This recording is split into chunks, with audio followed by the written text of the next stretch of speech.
Carta aos Gálatas, capítulo 2. Todos que encontraram, digam amém. Amém. Versículo 16.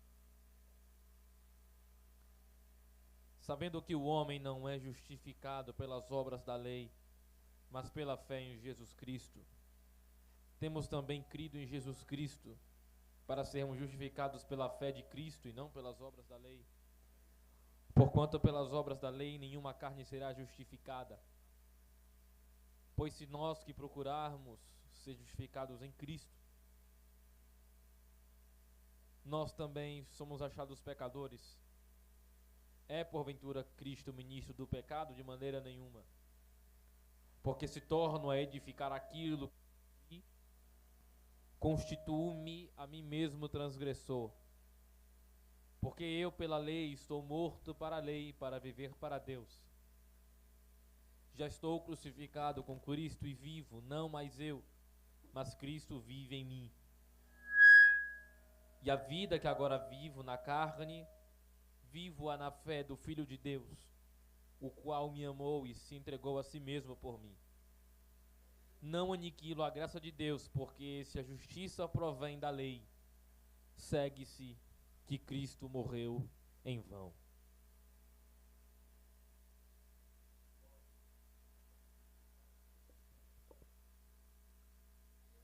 Eu quero falar com a igreja do Senhor nessa noite sobre uma vida crucificada. A carta aos Gálatas, escrita por Paulo, é um dos, se não o maior tratado teológico que aborda a justificação pela fé em Jesus Cristo, em contraste com a lei mosaica. Paulo defende a liberdade cristã, afirmando que a salvação não é alcançada por meio das obras da lei, mas pela graça de Deus através da fé em Cristo. Ele faz isso por causa dos judaizantes, um grupo de cristãos judeus da época, que defendiam que os gentios, nós não judeus, precisávamos cumprir ritos da lei para sermos salvos em Cristo.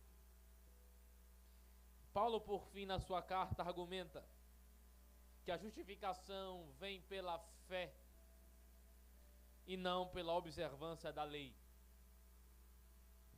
Obviamente, esse ato de dependência da lei para a justificação é uma heresia gravíssima. Heresia essa que os pais da igreja, Paulo e muitos outros, tiveram muita dor de cabeça para combatê-la e chegar lá num fim. E é claro que, como toda heresia, ela nunca vai embora de vez, mas sempre surge com uma nova aparência.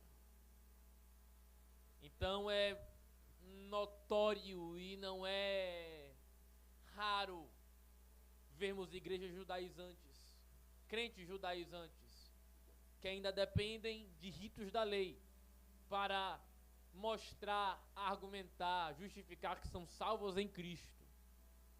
Mas Paulo deixa claro no terminar do versículo do capítulo 2 que se nós dependemos das obras da lei para sermos salvos, então Cristo morreu em vão. Quem está em Cristo é nova criatura, não velha criatura.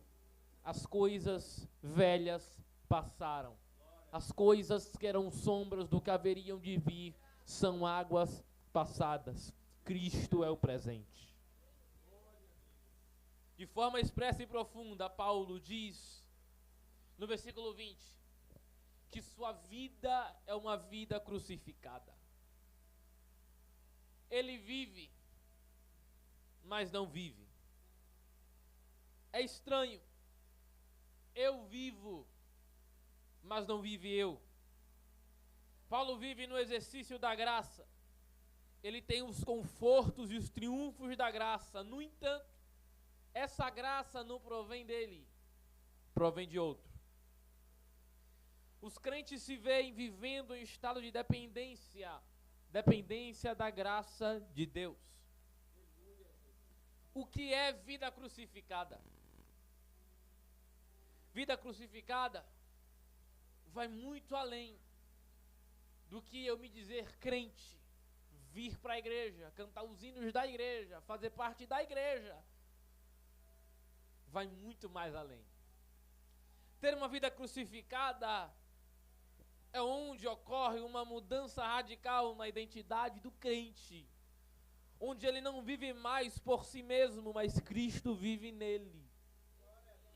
Isso implica uma mudança de direção, onde o crente busca agradar a Deus e não mais seus próprios desejos.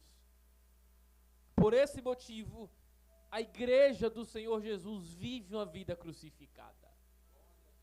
Nós vivemos uma vida crucificada porque os nossos projetos, os nossos desejos, nossas ambições, as nossas expectativas de vida não são anexadas mais com o velho homem, com a velha natureza, mas são agora anexadas a um novo homem que vive em nós, Cristo Jesus. Na velha natureza nós tínhamos nossos propósitos, projetos, expectativas de vida, tudo era voltado para o nosso eu, para a nossa carne, para agradar o nosso ego, para agradar o nosso vizinho, para agradar alguém que não fosse Cristo.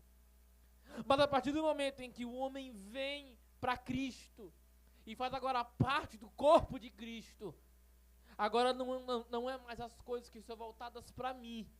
Agora tudo que eu faço, tudo que eu penso, tudo que eu crio expectativa agora é voltada para Cristo, o seu reino, a sua palavra, é para Ele. Nessa palavra, Deus me fez pensar 3 coisas. Quantas coisas? 3. A primeira coisa que eu consegui perceber é que Jesus nos convida a termos uma vida crucificada. Paulo expressa que seu modelo de vida é um modelo de vida crucificada. Se você perceber, é um modelo de vida que ninguém quer. Quem tem vida crucificada é rejeitado. Quem tem vida crucificada sofre rejeição pela vida que leva. Quem é que quer ter uma vida crucificada? A gente quer ter uma vida de luxo, muitos seguidores. A gente quer ter muito dinheiro, queremos ter fama, nome na praça. Quem não quer? A nossa vida, isso é normal porque nós somos humanos, nós somos carne. Ainda estamos aqui, ainda não chegamos em casa. Por isso é comum que o velho homem, a nossa carne queira as coisas daqui. Por isso, quem vive uma vida crucificada, vive uma vida, um modelo que ninguém deseja, poucos querem. E por que ninguém quer ter uma vida crucificada, diácono? Porque vida crucificada exige dor. Vida crucificada exige marca. Vida crucificada exige sofrimento. Vida crucificada exige calúnia. Vida crucificada exige marcas do peso da cruz. Uma vida crucificada exige a dor da coroa de espinhos penetrando a nossa cabeça. Uma vida crucificada exige a chicotada dos soldados romanos em nossas costas. Uma vida crucificada exige resistência àqueles que resistem a nós. Olha o que Paulo diz no capítulo 6.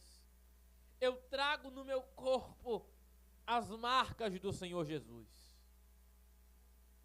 Paulo trazia consigo cicatrizes. Paulo trazia consigo marcas do seu ministério.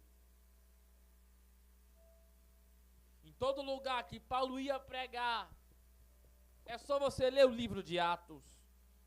Por toda a Ásia, por toda a Macedônia, onde ele vai pregar, tem prisão, tem chicote, tem resistência à palavra, tem calúnia, tem fofoca, tem murmurinho, tem alguma coisa. Porque a vida que Paulo leva é uma vida crucificada. Ele chega para pregar lá em Tessalônica, lá em Atenas. E alguns dos bereanos creem. Mas quando ele chega antes disso, lá em Tessalônica, para pregar, os judaizantes, os judeus, aqueles que odiavam Paulo, porque ele era fariseu segundo a lei, quando se converteu ao evangelho, largou o farisaísmo e perseguiam Paulo. Era uma pedrinha no sapato de Paulo. E onde ele ia, os miseráveis estavam lá perseguindo Paulo. Porque eles não queriam que a mensagem de Paulo tivesse efeito. Eles não queriam que a mensagem de Paulo tivesse sucesso. Eles diziam, rapaz, esse cara prega, esse cara evangeliza, traz uma mensagem que nós, é o texto que diz, Atos 17. Paulo consegue trazer uma multidão que os seus inimigos não conseguem trazer.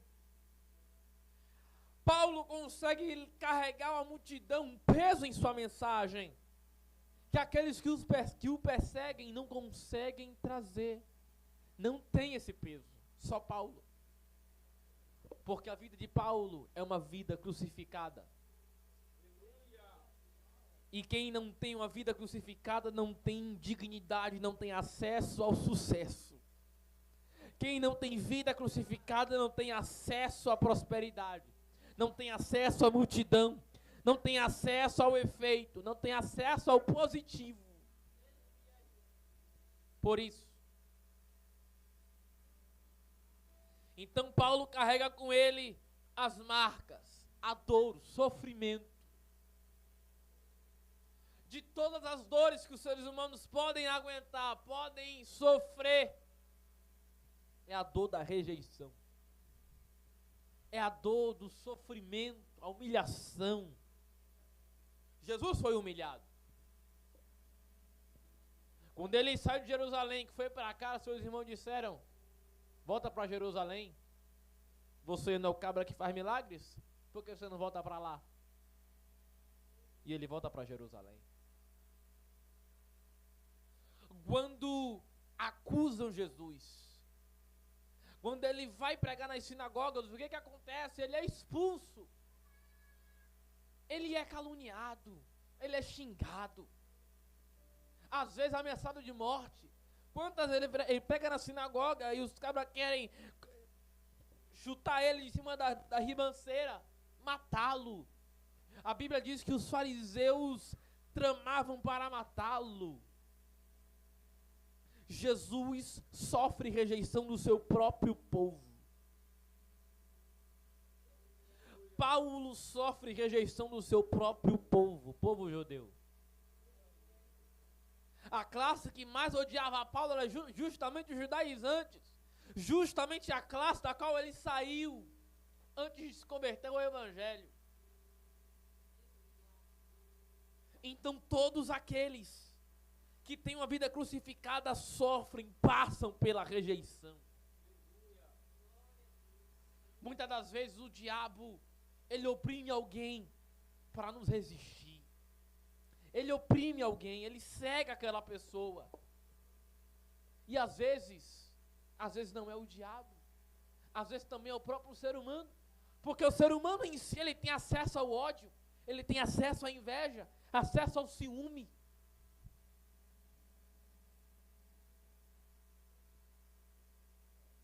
Caim matou Abel justamente por isso, por causa da inveja. O culto dele é melhor do que o meu. A adoração dele é melhor do que a minha. A oferta dele é melhor do que a minha. Então, se você quer ter uma vida crucificada, uma vida de quem segue a Jesus, tenha certeza, você será rejeitado. Você será humilhado. Às vezes não será por aqueles que são estrangeiros, desconhecidos. Às vezes será por aqueles que dizem ser nossos amigos, nosso sangue, nossa parentela.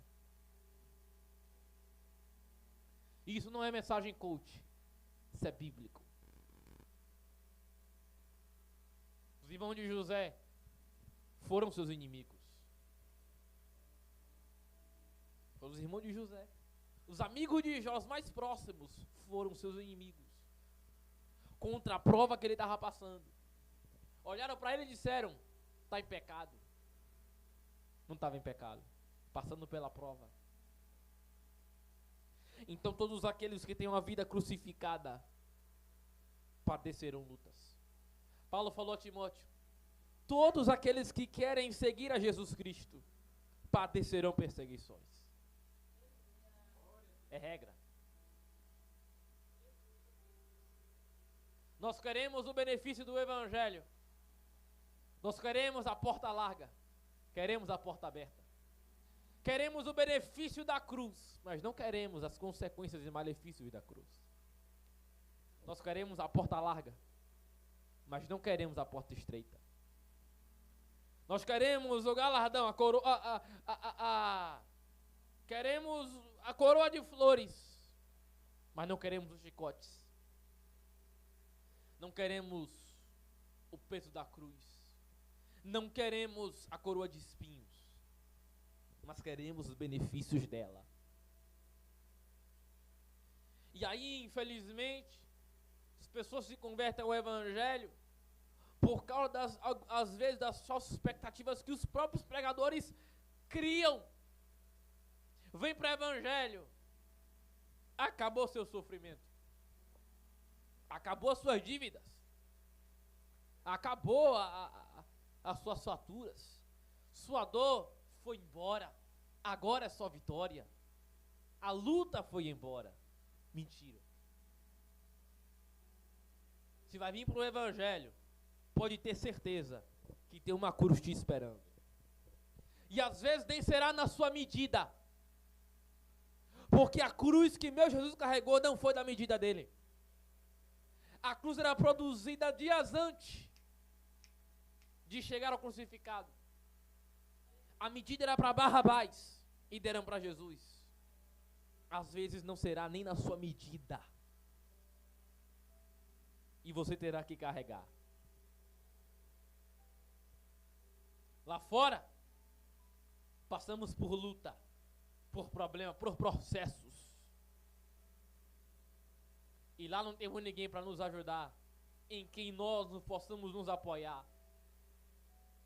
Lá vai ter o diabo para nos acusar, para nos envergonhar, para passar na nossa cara.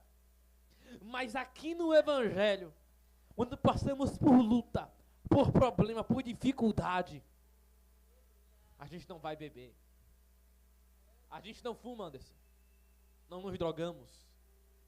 Não vamos para a vizinhança, para a internet desabafar. Aqui, a gente passa por problema, passa por luta, passa por tipo de processo.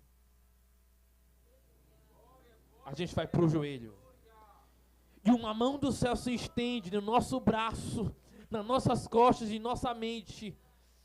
Se estende sobre nós e diz: eu vou passar essa luta com você. Tem esse privilégio.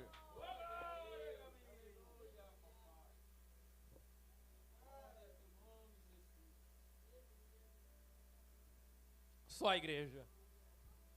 Em segundo lugar, Jesus nos convida a vivermos a sua vida, não a nossa. Paulo expressa que a vida que ele vive não é a dele, mas é a vida de Cristo. Quando estamos em Cristo, nossas ambições, gostos, opiniões não importam mais. Mas importa o que Cristo tem a dizer. Olha o que o próprio Jesus disse.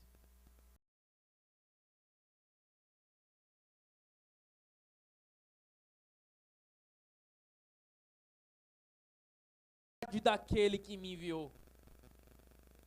Se o meu Cristo, que encarnou, desceu do céu, viveu um ministério de 3 anos na Palestina, e quando veio, disse que não veio para fazer a sua vontade, mas a do Pai, daquele que o enviou, quem sou eu para querer viver a minha vida? Minha vida não importa. Minha vida não vale nada. Mas vale a de Cristo em mim. Jesus estava no Getsemane orando. E ele tem que ser sincero. Pai, se possível, ele tinha visão espiritual. Sabia do que haveria de vir lá no Calvário. Se possível for, passa de mim esse cálice. E depois da vírgula ele vai dizer: contudo, todavia, que seja feita a tua vontade, não a minha. Porque quem tem visão espiritual se submete à visão celestial. Quem tem uma vida na dependência da divindade, de Deus, não é mais anexado, dependente à sua própria vida, ao seu querer, mas o querer dele. Por mais que o querer dele, da divindade, seja desconfortável ao seu querer. Então, às vezes, o seu querer é tirar de sua vida o Judas, aquele que vai te trair. Mas o desejo de Deus é deixar ajuda na sua vida. Porque melhor do que trair, melhor do que negar, melhor do que vender alguém, é ser essa pessoa traída, vendida, rejeitada, humilhada, pisada. Jesus orou a noite toda para poder escolher o grupo do apostolado. Quando ele desceu do monte, que foi escolher os 12 naquela multidão, vem Pedro, vem João, vem Tiago, vem todos eles. Por último, Judas Iscariotes. Mas ele orou tanto. Por que veio Judas? Justamente porque a vontade do Pai é maior do que a minha. A vontade do Pai de ter Judas em minha vida é maior do que meu querer de que selecionar as pessoas do meu convívio social. Então não ore para Deus tirar o caluniador. Não ore para Deus tirar o fofoqueiro. Não ore para Deus matar os seus inimigos, aqueles que te perseguem. Ore para Deus te dar graça para suportar os seus inimigos, seus caluniadores, os fofoqueiros. Não ore dizendo mata. Ore dizendo: Deus, me dê paciência, me dê sabedoria, me dê guarda. Se possível, me encha da unção para eu pregar, se converterem e estarem te servindo. Eu preciso viver a vida de Deus, o que Ele tem a me propor, não o que eu tenho a propor para Ele. Paulo vai dizer, Romanos: quem é o homem? Quem foi que instruiu a mente do Senhor? Ninguém. Então eu não tenho nada a propor para Deus. É Ele que tem a me propor algo em minha vida. Por mais que queiramos colocar Deus na parede e tentar sugerir, opinar, comentar, não vai dar certo. É mais fácil Deus colocar a gente na parede e nos dar sugestões, nos dar ordem. Manda quem pode, obedece quem tem juízo. Então nós temos que viver a vida que Deus já nos estabeleceu. Ah, mas eu não queria essa casa não. Mas Deus te deu. Eu não queria esse carro. Deus te deu. Eu não queria esse celular, eu queria um iPhone, eu queria um Redmi. Mas Deus te deu um Android, fica com ele mesmo. Foi Ele que Deus te deu. Mas eu não queria essa vizinhança, foi Deus que te deu. Eu não queria esse trabalho, esse salário, foi Deus que te deu, fica na tua, que é melhor. Se reclamar, pode piorar a situação, ele pode tirar. Então o homem não pode propor nada para Deus. É Deus quem propõe algo para o homem. Se ele te deu a senha, pega a senha e curte a senha que ele te deu. Se formos tentar criar métodos, criar caminhos, atalhos, vai dar problema. É melhor ficarmos na dependência de Deus, o que Ele propôs para nossas vidas. Não que nós sugeramos, viemos a sugerir que pareça agradável. O melhor é ficar na dependência de Deus. Está com dúvida? Ajoelha e diz: Deus, eu estou com dúvida, me dá um conselho. Eu estou perdido, Deus, me dá uma solução, me dá uma luz, me dá uma direção. Que Ele vai dar uma direção. Jesus sempre pode nos dar uma direção em nossas vidas. Perdida, a igreja não fica. Em último lugar,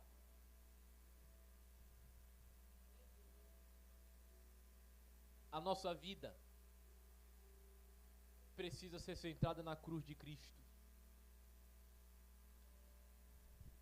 As cartas de Paulo são voltadas para a cruz de Cristo. A carta aos Gálatas é sobre a cruz de Cristo, a liberdade produzida pela cruz de Cristo. Os evangelhos são voltados para a cruz de Cristo. A Bíblia Sagrada é voltada para a cruz de Cristo, de Gênesis a Apocalipse. Toda a nossa vida tem que ser voltada para Ele. A vida desses homens de Deus eram voltadas para o evangelho da cruz. Eram voltadas para a cruz de Cristo. Paulo vai falar lá em Coríntios: o que nós pregamos, a gente prega Cristo. Mensagem de velho, mensagem que não dá multidão. É essa mensagem mesmo que a gente prega.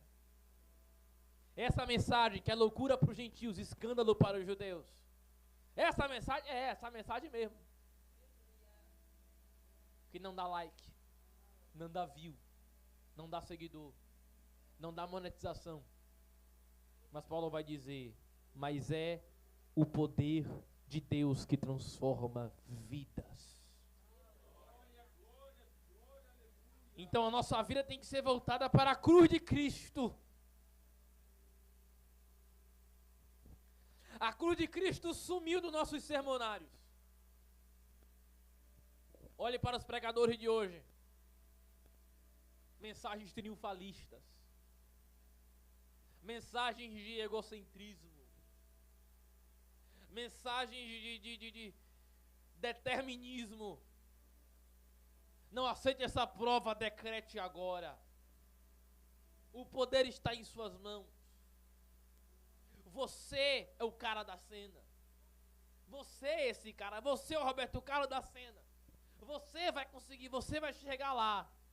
Essas são as mensagens. Abra o TikTok, abra o Instagram, abra o Kawaii, você vai ver. As mensagens são essas. Camarada perde 1h30 fazendo analogia com um copo d'água, ao invés de falar da mensagem da cruz. Ah, mas gera conversão. Beltrano ouviu, eu estou Jesus. Pois é. Mas existem raízes que não são firmes. Não, mas fulano se converteu ouvindo aquela pregação. Ok. Mas será que a raiz dele vai ficar firme? Ele não tomou de um alimento sólido. Tomou de um alimento para pessoa imatura. Menino, bebê. Mas quem é maturo, quem quer algo firme, vai se alimentar de algo firme. Então essas mensagens têm perambulado por aí. Os hinos agora cada vez mais distantes da cruz do Calvário. É por isso que eu valorizo os hinos antigos. É por isso que eu valorizo o hino da harpa. E não tem que ser assembleando não, irmão. O hino da harpa, ele é o hino da harpa em si. Estão sumindo dos púlpitos. Estão sumindo das tribunas. Estão compondo aquilo que faz sucesso, aquilo que vai ficar na boca do povo. Mas não pregam e não cantam, não falam daquilo que vai ficar na alma do povo. É a mensagem do Evangelho da cruz. Sabe por que a mensagem da cruz é tão importante? Porque através dela tivemos acesso à liberdade. Olha para o texto, olha o que Paulo fala. Toda a liberdade da lei foi produzida pelo sacrifício da cruz. Se não fosse a cruz, ainda viríamos a depender de sacerdote. Ainda viríamos a depender de sacrifício de cordeiro em altar de tijolo em monte. Se fôssemos depender da lei, ia ser olho por olho, dente por dente. Não existiria amor ao próximo. Não existiria graça, favor imerecido. Ah, se não fosse a cruz do Calvário, estaríamos perdidos. Não sei o que seria da igreja atual. Se hoje muitos se perdem e vivem o evangelho ainda fajuto, se muitos hoje ainda estão com os olhos cegos, dependendo de sal grosso, dependendo de campanha dali, daqui, acolá, dependendo da muralha, da campanha do muro de Jericó, se muitos ainda dependem de talite, de arca da aliança no culto, para poder adorar, imagine se a obra do Calvário não fosse realizada. Não seríamos ninguém. Não seríamos nada. Não poderíamos dizer de João 5, nem no templo, nem no monte. Não poderíamos. Não poderíamos chegar numa praça pública, fazer um culto evangelístico e dizer: Jesus está aqui. Esse privilégio só a cruz de Cristo nos proporciona. Esse privilégio de em qualquer lugar colocar uma caixa de som, abrir a Bíblia e dizer: Jesus te ama, te cura, te salva e te liberta, está aqui. Só esse privilégio a cruz do Calvário oferece. Tudo isso porque o nosso Jesus disse: que seja feita a tua vontade, não a minha.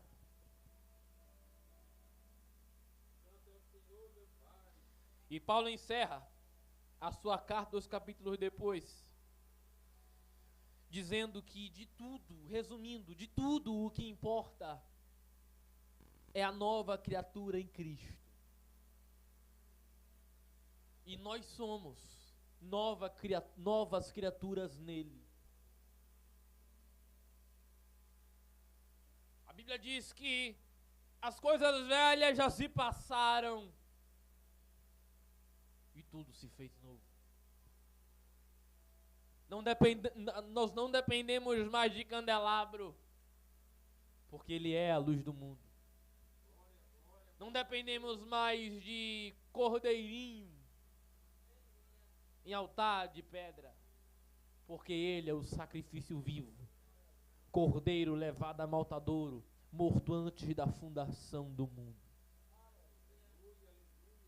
Não precisamos mais de sacerdote, de bispo, do que for, de véu, de tenda, porque o véu foi rasgado. E o sumo sacerdote subiu no madeiro há 2000 anos atrás morreu por mim e por você. E na hora de encerrar o culto, ele disse: está consumado, está pago. Eu paguei a fatura que pesava, que escravizava o mundo. Pedro vai dizer que por meio de suas feridas fomos sarados. Por causa de suas chagas, nossas feridas foram cicatrizadas, foram fechadas,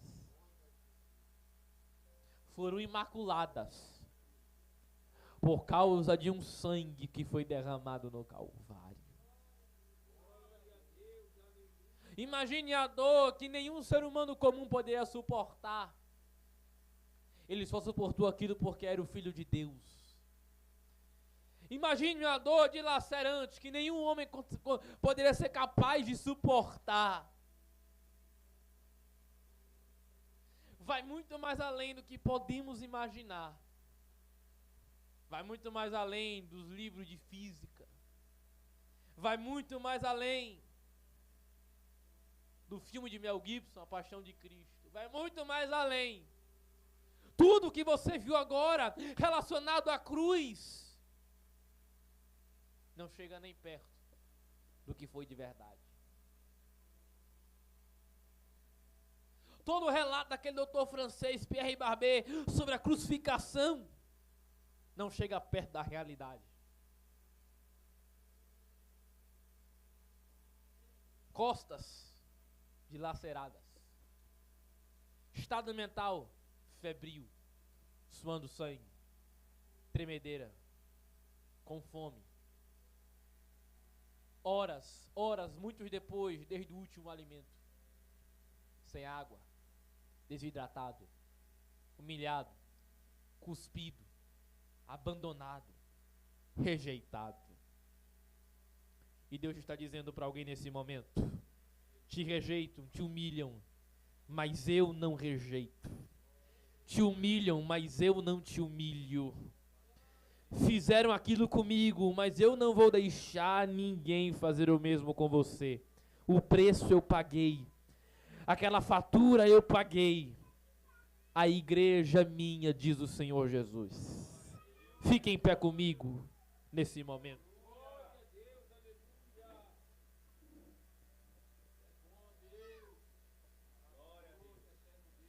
Se você puder, feche seus olhos. Eu queria que você apresentasse a sua família também. Porque nesse ato, isso nos faz lembrar que Jesus não morreu só por nós, Ele morreu pela nossa família.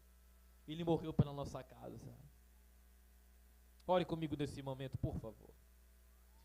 Senhor Jesus, eu te peço, obrigado pelo teu sangue que foi derramado naquela cruz. Teu sangue tem todo o poder. Poder para libertar. Poder para salvar. Poder para transformar, para proteger, para libertar do pecado. Liberta a nossa família. Cobre nossa casa, nosso lar com teu sangue. Cobre a nossa família com teu sangue. Que nós não venhamos viver, seguir nosso caminho, nosso trajeto, sem a presença das tuas mãos, do teu sangue em nós.